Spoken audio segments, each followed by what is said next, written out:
Hello and welcome. In this episode, you are going to learn how to transform your student's planner into their scholastic superpower. I'm Annie Adjin, and welcome to the All A's show. My passion is helping teens achieve their highest academic potential, and I empower neurodivergent and neurotypical teenagers with the most essential tools for their academic success. And these are tools that are typically not taught in school. Once a teen has the keys to unlock the power of their own brain, then they can learn anything. Many teenagers struggle with executive functioning skills, and these include motivation, organization, planning, prioritization, focus, time management, memory. And so we have created a short quiz that can help you determine your own teenager's level of executive function. It is very simple. It takes only a few minutes and it will give you valuable insights into how your child's brain is working. And in the results, if you find that your child's brain is not working optimally, then you'll be able to access a free consultation with me so that we can make sure that you get some valuable tools to add to your toolbox in parenting and motivating your child. Just visit annieagent.com/quiz, or even easier, go ahead and click the link below. Okay, let's dive right in. You might think that the student planner is just a spiral notebook where dates are kept, but I have news for you. The student planner has the potential to serve as the backbone of your student's academic success if it's utilized and leveraged in the right ways. So, as far as executive functioning skills are concerned, the student planner grows and sharpens many of the executive functions, including the ever essential organization, prioritization, planning, and even task initiation. So, it helps tremendously get your students going. So, first, we're going to cover three things that should be entered in the student planner on the daily. And then we're going to give you some ingenious tips on how to elevate the use of the student planner for maximum effect. So, step one is easy. Your student enters homework assignments on the day that they are due, all homework assignments. So, the subject name, math, is entered, and the daily homework assignments. English, for example, let's say on Wednesday, your student has to read 30 pages of Romeo and Juliet. That's what they write in there. And these entries go in the week at a glance portion of the student planner. Your student will also enter the big stuff in the month at a glance section of their student planner. Now, that will include projects, reports, book reports, essays, and tests. And I know it feels like double duty entering these items in both the week at and a month at a glance, but it's key in helping students see and anticipate and actively plan for what's around the corner.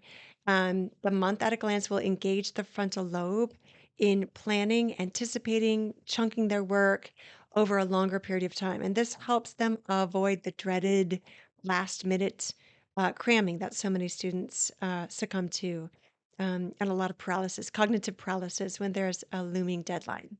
Step number three is your student is also going to enter any school related appointments. Let's say a student needs to retake a test or get to a teacher's tutorial or ask a counselor question.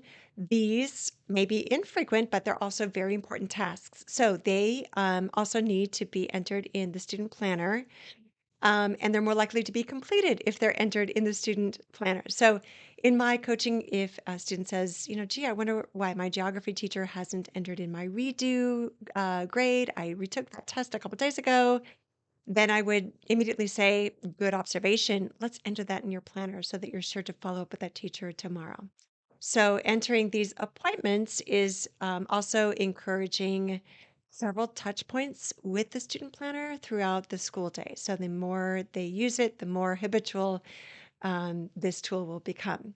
So, now I have three ways to take the student planner to the next level. The first tip is to meet with your student weekly, and I recommend Sunday afternoons that just work the best.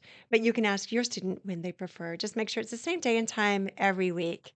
Um, And now what you're going to do is cross-reference all of their assignments. Have the student already have the next week populated with all assignments on their due dates. And then have your student open up their Google Classroom and you're going to cross-reference what's in their digital online classrooms with what they've entered into their student planners. Um, Now, do not rely on your students' memory. Take the information directly from their classroom posts by their teachers. So remind your teenager to enter the big assignments and tests additionally, in the month at a glance portion of that planner, and I want you to pause here at the month at a glance because the two of you are going to be getting the big picture, taking it all in, surveying what's coming up next week, in 2 weeks, even next month, so that your student isn't keeping track of. Oh, so they are keeping track of daily assignments, but also those bigger things that are coming down the pike on the horizon. So, especially for ADD brains, you're going to need to chunk down larger assignments into smaller parts. So, go ahead and schedule those smaller parts throughout the week um, and enter them in the week at a glance. So, the essays and the projects don't feel quite so overwhelming and create that cognitive paralysis. Tip number two is for those struggling students. If your teen is turning in late work or if their grades are slipping, um, you can leverage the student planner in this way. It's very popular with parents, not so much with students. Coordinate with your teen's teacher by email. Make sure you copy your student on the email and let the teacher know that your student will be bringing their planner to their desk every Monday, 2 times a week, Monday and Friday. On Monday, the teachers are going to make sure that your student has all of the assignments populated for that week correctly. And then you can even ask that the teacher sign their name in the Monday box. So that verifies that the teacher has checked their student planner for that week. And that confirms everything is correct and complete. Then on the Friday of that week, your student's going to take the student planner back to the same teacher up to their desk. And once again, the teacher is going to provide their signature if your student has turned everything in and received passing grades for all assignments and tests. Or if they're missing something, the teacher will write down what's missing in the student planner, make some recommendations, remind you what their open office hours or tutorials, and then sign their name. It will take your student a couple of weeks to remember to do this consistently, but it is a strategy that works great for middle school students and even greater for high school students because your high school student may be a little bit mortified to ask their teachers to sign off on what they're already supposed to be doing independently. And so your teenager will quickly get their act in gear and get it all done and all turned in and have it recorded in their planner independently so as to avoid this bi-weekly exercise. But it is, again, very, very popular.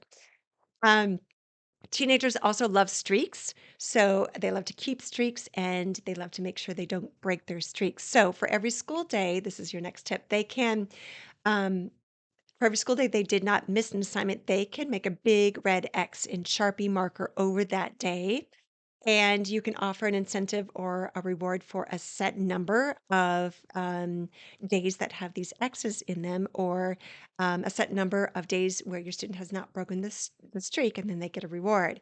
A modified approach to this is to have kids place a check mark next to every assignment that's written in the week at a glance, next to tests, essays, and homework assignments. And then they can get a reward after a certain number of check marks or cross out that day if everything is checked off. And so build in those incentives, and that's also a reminder for you to have your nose in their student planner on a at least a weekly basis.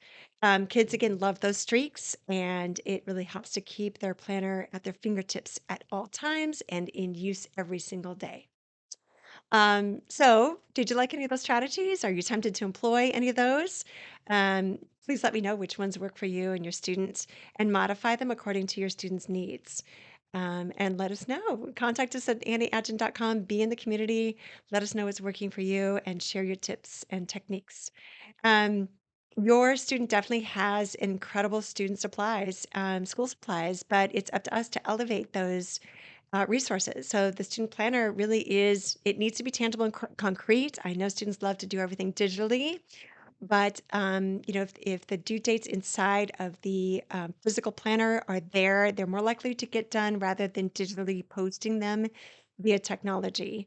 You can get these online, they are affordable. Have your student choose the one that they like. Any color, any size is fine, but parents look inside and make sure that the student planner they choose has both that week at a glance and the month at a glance, and obviously make sure it stretches from August through June for the entirety of this school year.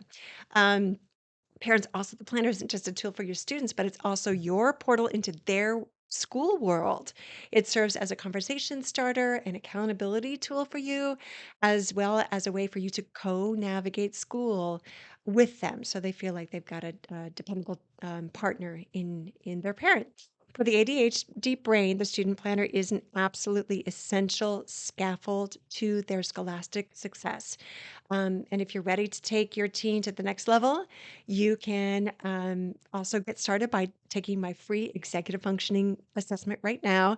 Again, it's very simple. It only takes a couple of minutes, and it will give you valuable insights into how your child's brain is working.